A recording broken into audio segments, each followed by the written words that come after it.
Les carrelets, situés sur le Rhône, dans le Gard, se composent toujours d'un système mécanique, un treuil, permettant de monter ou descendre le filet d'un seul ensemble, soit depuis la berge ou à bord d'une embarcation.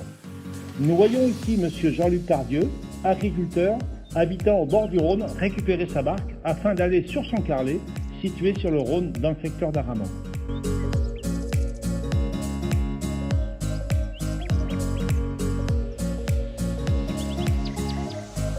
Ce carrelet appartient à Morat Thierry, retraité ayant travaillé toute sa vie au bord du Rhône, pêcheur invétéré au carrelet depuis toujours. Il a commencé avec son père Roger Morat, ancien marinier ayant travaillé à la CNR dans les années 1970, conduisant la vedette et lui aussi pêcheur dans l'âme. Les dimensions des filets de carrelet peuvent aller jusqu'à 5 mètres de largeur. Ce mode de pêche est pratiqué par les amateurs, rarement par les professionnels. Un permis de pêche est obligatoire.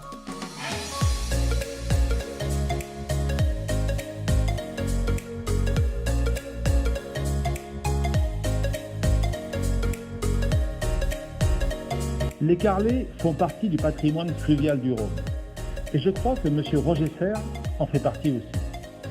En effet, M. Roger Serre, âgé de 93 ans, a son carrelet sur le Petit Rhône. À l'écouter, il pêche au carrelet sur le secteur depuis toujours. C'est son 5e carrelet et celui-ci a vraiment été fait pour durer dans le temps. Depuis sa retraite, il y a maintenant de cela 32 ans, il passe tout son temps à son carrelet, Noël, Pâques compris. Il n'y a pas un jour où il est absent. Sa femme lui amène ses repas, ses enfants, petits-enfants viennent le voir. Il subit les crues, prend la pelle, enlève le limon, nettoie et la vie continue. Ce monsieur a toujours bon pied, bon oeil.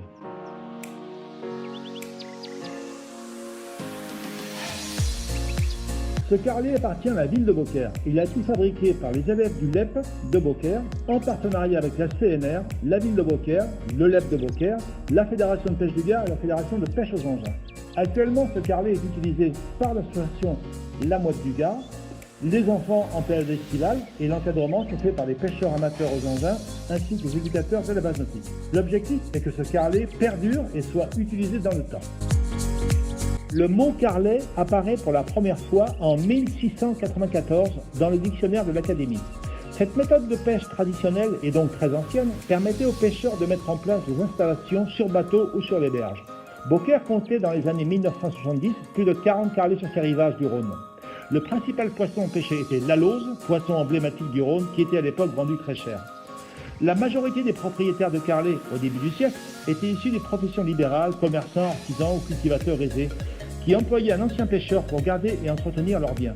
En l'absence des propriétaires, les gardiens bénéficiaient de l'installation pour venir y pêcher. Puis, avec l'augmentation du temps libre et du niveau de vie, les ouvriers employés ont accédé au carrelet pour venir y chercher le repos et le bien-être tout en s'adonnant à la pêche.